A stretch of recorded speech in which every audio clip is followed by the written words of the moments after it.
dénoncer yango avec la dernière énergie. Est-ce que moi na mboka na biso ba gouvernement ou izoleka mona baleki bazokwa ko sala le côté ezaka penza problème ya ba tout problème ya mosolo parce que surtout exemple na gouvernement ou koleka ya papa na biso Ilunkamba bato pe ya malonga bazalaki ba guerrier bazalaki mais bakoki ko sala le côté eza problème ya mosolo te. Non non, na Congo ezaka problème ya mosolo te parce que so lobi problème ya mosolo les Congolais bazokama mamuto zomona bolandaki procès ya Vital Kamerhe, bolandi procès ya ba DG ya batu kilikili, bolandi procès ya directeur national ya SECOP, ya EPST, inspecteur général ya SECOP, ba Konga tout ça et consort. Sozoka ba million moko okanisa keza ba million ya ba francs congolais. Nzoka ba million zoka wana eza ba million ya ba dollars. Oh non, 30 millions de dollars, 10 millions de dollars, 56 millions de dollars. Bolanda biloko ba Sami Jamal wana. Alors, soko lobi ke mbongo zate ngala za très d'accord te parce que la mboka oyo ailleurs biso to voyager moi muke au mona ke la classe oyo ezali classe eza ya ba riche ezali la classe entreprenante. Hein? Eza classe oyo ko kuti bato bazo sala moi ba affaire na bango baza ko bunda baza na commerce nde bango bazaka na mbongo. Mais soko ye na Congo so balaki soki immeuble wana eza na vérifier o kaka eza ya politicien. De ba riche na Congo eza ba politicien. On moni ke ba miyibi ya minene na Congo eza pe ba politicien parce que awa na mboka oyo po mona mutuka ya bien, o mona ndako ya bien, o mona terrain moko boya bien, o mona loko moko boya bien, vérifier na sima flat ya bien, restaurant ya bien ezaka ya politicien. Siko bango bakendeke na gouvernement pona koyiba mbongo baye ba s'enrichir, basombi bandako, basombi bamituka batindi bana na poto lokwa balinga basi ebele bakisi basi ebele comme pour dire que ba preuve ba procès nyonso tozalaki nango wana eza likambu penza ya mbongo te. Le Congo, je vais le dire en français, a un problème d'homme. Banda 60 lelo tozalaka na problème ya bomoto. L'homme congolais, il faut les déprogrammer et ensuite les reprogrammer. Il faut pas déprogrammer dans l'homme congolais après ba reprogrammer. Comment va nommer lelo lobi bandeko na famille bandeko na ya tribu na yo ba ye ba beti maboko ba sepele komi tour biso. Et pourtant si tu es nommé ministre pour toute la République. Vous avez nommé ministre par rapport na tribu na famille na yote. Non, vous avez déjà conception na ngezali. Donc pour dire que so ngala naza nommé ngala komi boeza tour na biso moi si je veux me le permettre. Nous avons vu des politiciens ici à peine ma kolongulu ba nommé ceux qui déjà zuma chance à comme ministre mais babima na gouvernement ba Richard na tanga kombo na bango te boyebi abimi na gouvernement ba komo tanga parmi les millionnaires ya mboka oyo na mboka oyo famille ya Muzito na yebi yango hiérarchie ya famille ya Muzito kopa Muzito na zaka na mbongo po Muzito akoma na mbongo niveau akoma na ngwana pour la politique so longoli famille neti ya mwa ba Bemba longoli famille ya ba Moïse Katumbi na famille ya ba Kabila na famille Ozuba Chibala, Ozuba Matata Mponyo. Pour ba riche na Congo bango na mutako saote. Alors mata nani na ba famille wana to tika na Congo ke Congo e banda famille wana nde eza na mbona lobi via par famille ya papa Bemba sa olona na ba Moïse Katumbi. C'est pour dire que ba politiciens ba mona biso on dirait ba tabana bango et pourtant mbongo wana ezalaka mbongo ba Congolais ba s'enrichisaka. Yango moni ke suka ba vie na bango ezalaka mabe ba kufaka neti ba malheureux parce qu'ils viennent s'enrichir sous le dos des Congolais. Donc je cite en disant question les important le lobby comme pour dire que ça problème kaka ya mbongo te mbongo ezali. Même budget na bo qui 36 milliards sur 3 ans ezali. Voilà. Angola yo ba Rwanda ba Congo Brazzaville ba mbongo ne c'est plus les hommes batunde bazar normal 36 milliards. Alors que surtout kanisi malamu le premier ministre Ilunkamba le premier ministre sortant, il y a budget il y a 11 milliards. Mais en réalité, il y a a mobilisé 6 milliards. Au cas où il y a 36 milliards. 36 milliards mais c'est parce qu'on vous a habitué, les politiciens vous ont habitué, dans l'esprit à la pauvreté, mais bango va s'enrichir. Il y a 36 milliards, on dirait l'eau 36 milliards, c'est quoi?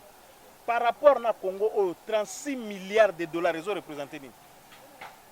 Mais tout seul bambou les belé budget na biso zaka etelema esika moko. 36 milliards représenté ils ont représenté le côté. J'ai dit que vous comprenez que le problème c'est le problème d'hommes. Ce qui va fungoli ba compte ya Kabila tout. Kabila na mbongo kolega 36 milliards, mbongo Kabila za na ngope na ba compte na ye eleki 36 milliards de dollars. Moïse Katumbi so ba fungoli ba compte na za na mbongo eleki 36 milliards de dollars. Et là on est au comme ça 36 milliards séquencé coûte na 3 ans pour dire que chaque année ça 12 milliards. Et ça l'autre côté. Et yango ils ont confirmé que les problèmes ils ont plus les problèmes d'hommes mais pas les problèmes d'argent. 36 milliards wana ça malukonde pour autant que je le connaisse.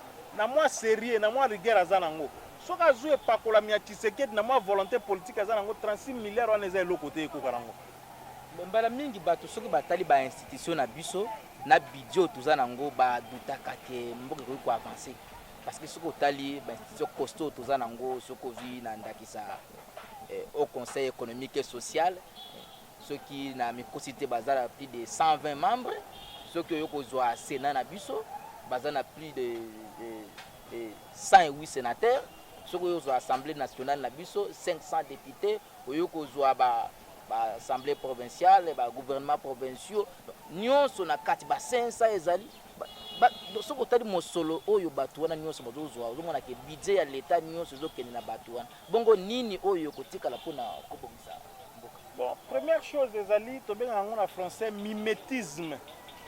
Le mimétisme en français veut tout simplement dire le copier-coller. Congo elingi copier-coller trop. Même si on joue constitution à Bissau, il y a trop de copier-coller. La constitution, par exemple, se fait ou se conçoit sur base il y a une réalité sociologique, une réalité anthropologique. Les juristes n'interviennent qu'à la partie normative parce qu'il s'agit du droit. Mais au total, la constitution, il y a des choses qu'on a mises là-bas qui n'ont rien à voir dans Mboka Bissau. Tout ça, c'est le mimétisme et le copier-coller. Couvre-feu, ça, les à Londres pour la Covid, nous pas couvre-feu. Mais nous avons nos problèmes à nous. Alors, ceci, nous allons répondre comme ça pour comprendre que même les institutions que nous avons, celles que tu appelles budgétivores, elles ont copier-coller. Et ça va copier-coller à l'institution, les modèles européens, ceux qui wapi, et comme Namboka Nabiso. Alors que nous devrions aussi avoir des institutions qui répondent à nos propres réalités sociopolitiques. À nos propres réalités sociopolitiques. Moi, je crois même que Tozalaki na 11 provinces, Tozalaki na Kimia Koleka, c'est cette bêtise de 26 provinces que nous a amené. Comme les lois à le gouverneur, lobby okuna motion contre bureau assemblée provinciale, lobby okuna et ba province mususu bazo produire rien, province ils ont produit rien, ba province ils ont avancé pour ba gouverneur ba comme lokola, ba petit roi, ba assemblée provinciale pe lobby biso ba to sala ka biso bazana jet de ping pong. Imaginez banda élection et salema gouverneur et à Sankuru et pas ba Lambert Mende. Et pas honorable Lutundula, et pas honorable Cheribe Okende, pas Lengankoi, na Sankuru, et pas Tete, là, non qu'on a biso. On a dit que Mukumadi, qui si koyo, investir dans le gouvernement et l'Assemblée provinciale. Enfin, investir dans le programme et le gouvernement et l'Assemblée provinciale. L'Ikolo a un conflit jusqu'à ce que, comme il y a Batuko Bunda, Batubakoufi. Aujourd'hui, l'Équateur, et pas Bobo Boloko. Des problèmes et des problèmes, le gouverneur, le Bobo ne voit que l'argent qu'il doit avoir. Et puis, la série, au moment où vos institutions, surtout au niveau du gouverneur, et même les bisoka, affairistes. C'est-à-dire les hommes d'affaires, les hommes, les capitalistes, les hommes qui aiment l'argent plus que les hommes. Na Kinshasa, Ngobila, c'est un homme d'affaires. Ngobila, c'est un homme d'affaires. Aucun à Congo central, à Toumatubana, c'est un homme d'affaires. Aucun à Ituri et pas Mundele Ananani Bamanisa, un homme d'affaires. Aujourd'hui, Bobo Boloko, un homme d'affaires. Aujourd'hui, le gouverneur a sur 100%, Mukumadi, un affairiste, un restaurant, un restaurant. Donc, des hommes comme ça, c'est pourquoi la plupart d'abord, vous allez lire le gouverneur, ils ont été élus sur base de la corruption. Pour corrompre vos foutus et médiocres députés provinciaux, après, comme conflit entre Bango et Bango. Comme pour dire que tu sais que la Sengagi réforme, moi je suis totalement d'accord pour la réforme parce que par expérience. Fayulu Mutasenga réforme. Non, non, je parle d'abord de Tshisekedi qui est président de la République, je ne parle pas de Fayulu. Parce que Fayulu peut parler, mais il n'a pas de moyens. Parce que moi, Namboka Fayulu a ça qui est a sorti de crise, réforme, c'est là qui n'a sorti de crise n'a rien à voir avec la réforme institutionnelle. Donc il faut faire la part des choses. C'était par rapport à ma élection, au conseil, machin, tout ça. Mais au Lobande, l'institution, déjà, ce qui va réformer institutionnelle, va tenir compte de Mamto Loba. Est-ce que tu as besoin de parlement bicaméral? Parlement bicaméral, il y a parlement dans deux chambres, Sénat et l'Assemblée nationale. Et puis même si tu as l'Assemblée nationale, est-ce qu'il faut une Assemblée nationale de 500 députés? 500. Si on dit que député, ça va en moyenne à $10 000. $10 000 fois 10, c'est 100 000. $100 000 fois $100 000. Donc fois 10, vous avez 10 000. 1 million. Donc, tu as à peu près combien?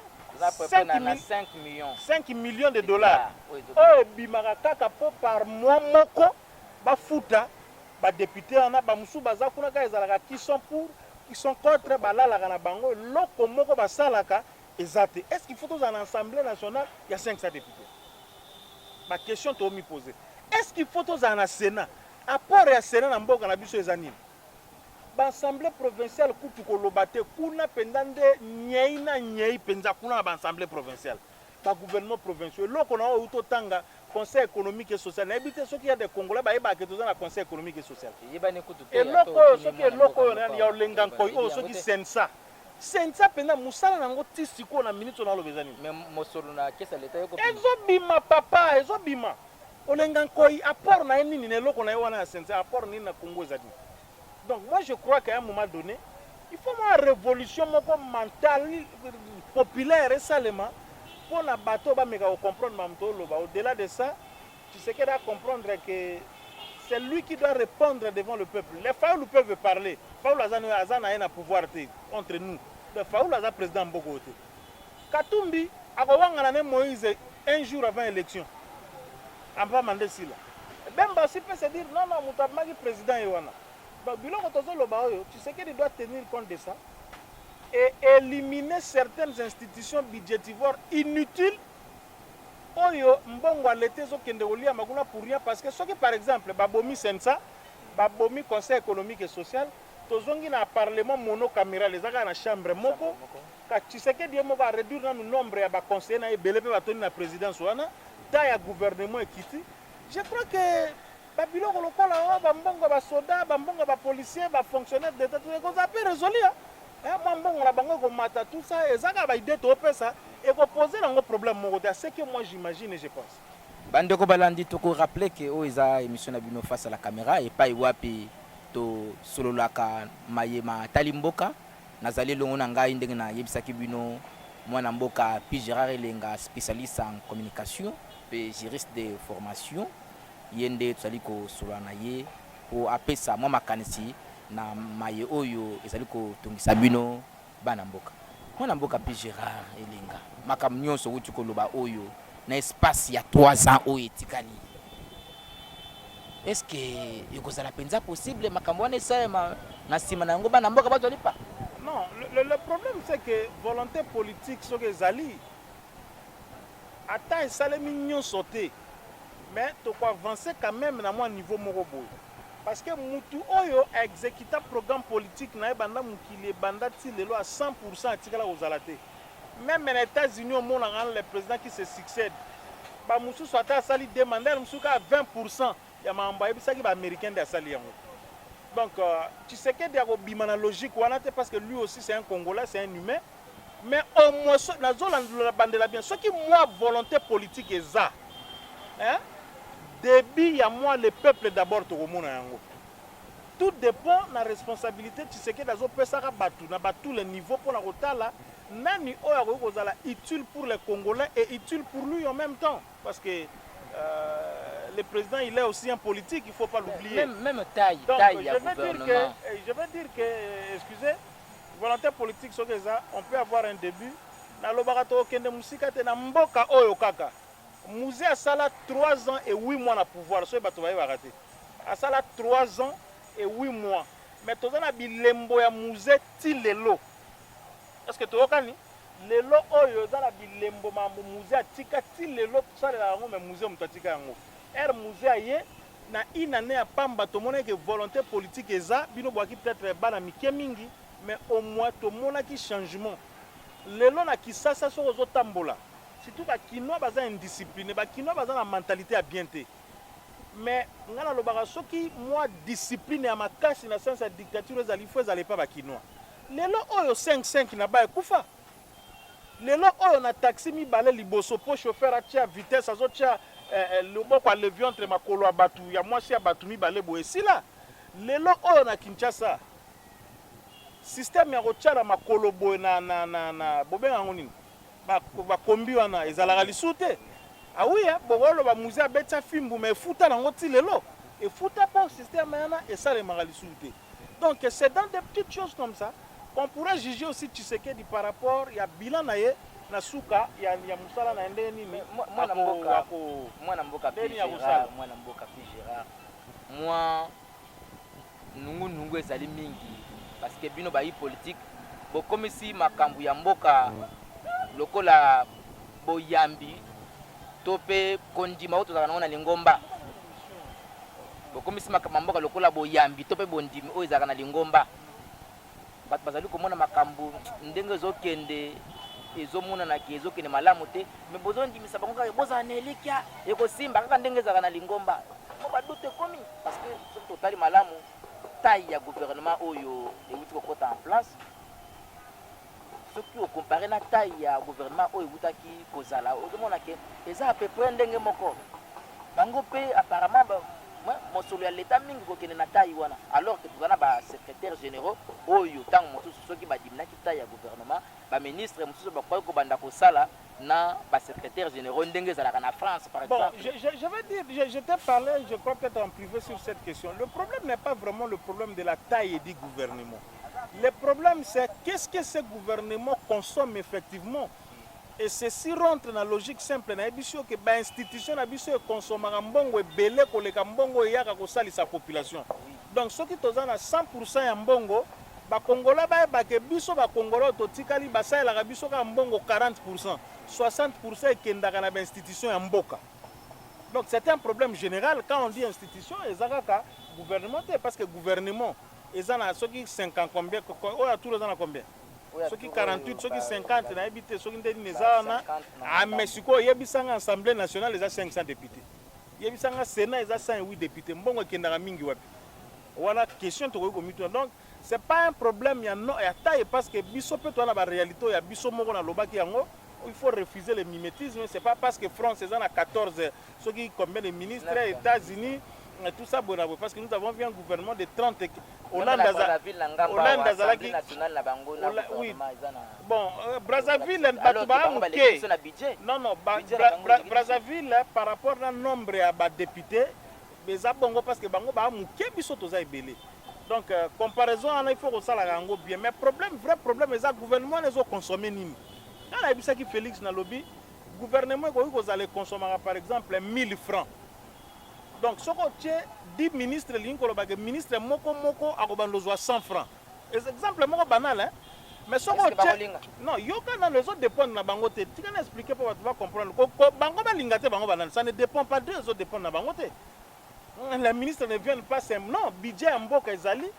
Mais à ta botier bango 5. C'est-à-dire que baza 5 enveloppe petit à 10 000, si le ministre moko na place à Zoa 1000 francs comme on combien? À 2000 francs. Je ne sais pas si tu comprends, c'est un exemple très banal. Donc attendez, baza 50 wana, nombre balingaba futa mbongo balingaba futa to 30 ministres. Parce que bon, on a 30 ministres, mais ils ont consommé plus que 100 ministres, par exemple. Donc c'est des choses qu'il faut regarder. Tu sais que le ministre a payé $3000 par mois, qu'est-ce que ça fait? Atali babino vimbo kabona le train d'institution $3000 de salaire. Au boy au long gouvernement. Ok, que nous donc c'est un peu ça. Il faut moi dictature wanezala. Le problème est un nombre té. Ayebisi bango monsieur ne bozabo boana ba 3000 francs, ne bozabo bo foute la banda ko eleki autant de prix ne bozabo andimi akende kosala oya boy atika. Vous comprenez? Tout dépend maintenant du président de la République. Comment est-ce que merci mingi mwana mboka Gérard Lenga. Tokomi na suka émission na biso. Mot de la fin ezali nini pa ya bandeko no bakinois. Non, bakinois bazala poser. Bakinois bazala poser nazo ebisa bakinois bazala ndeko nanga. Ba électeur nanga pe ba potentiel futur électeur nanga. To continuer à croire. Ko croire kaka na Tshisekedi comme individu, ko croire que mboka oyo ko bongaka mukolo moko. Parce que moi j'ai toujours dit mon problème c'est l'intérêt du Congo. Cet intérêt peut être porté par n'importe qui, il aura mon soutien. Mais ce qui est dans le sens contraire, au kutani siko nanga. Problème nanga za ngwana. Ba Congolais bazala bien, kimia ezala na mboka, to li ape malamu, to lata malamu. Mutuna cop na pas problème mais ça c'est pas tout le monde qui veut devenir ministre. C'est pas tout le monde qui va devenir député PDG non. Mais mutuna cop na monika yonengo e baba technique no belé bono wa journaliste boé, oza technicien tout ça na cop na okaka ozo vivre yo moi si na famille na o pe ko de mutu. Parce que batu bakanisa ke biso tout okoma ba ministre biso tout okoma ba PDG to okoma non. Alors biloko wana to moni ke Tshisekedi azana moi volonté politique mboka. Yako to pesa qui est bénéfice doute, tout ça qui est bénéfice de doute. Pour la roloba que le FCC va bloquer qui FCC cache va bloquer qui est maintenant que c'est une union sacrée abimisa pena makasi na union so verbe bloquer à longola yango à travailler pour Mboka. Pour la resuki ça bana kin bana Congo pour etali Congo mubali kambora mais oh so ki ramo ezo kata batu ba unité. Ko bloquer batu même ba numéro na mango à téléphone na zu ba plainte trop. Batu balobaki na ngara na publiaki na tweetaki non puis Gérard Rosa leader d'opinion ont découragé batu ba futa taxe c'était non moi je ne peux pas parce que nga moko na respectuer ya mibeko ya mboka et puis na ebi importe biso to appelé à diriger na ebi importance ya taxe soki taxe temboke ko tambola te soki ba importe mboke ko tambola te mais problème toujours lo bana ministre qui basa ou soit terrain mango pesa rattaché mbamo na présidence ceux qui peut mais toujours dans l'état congolais et puis surtout le ministre qui bat ça pour les ministre pétentique code de 00243 exagéré na ye ba expliquer biso au moins importance à ramango zanini communication voilà tous les problèmes c'est le problème de communication institutionnelle c'est ça et j'ai vu mon ami Jeff Khaled en passant qui gère ceux qui service en haut. Na batumsu qui risque de moi puis tu décourages les gens. Non, c'est pas ça le problème. Le problème mengara ko comprendre mais vous là expliquez les Congolais les bien fondés loko na ram. Et puis deuxième version zali mbongo ngo ram mezo kende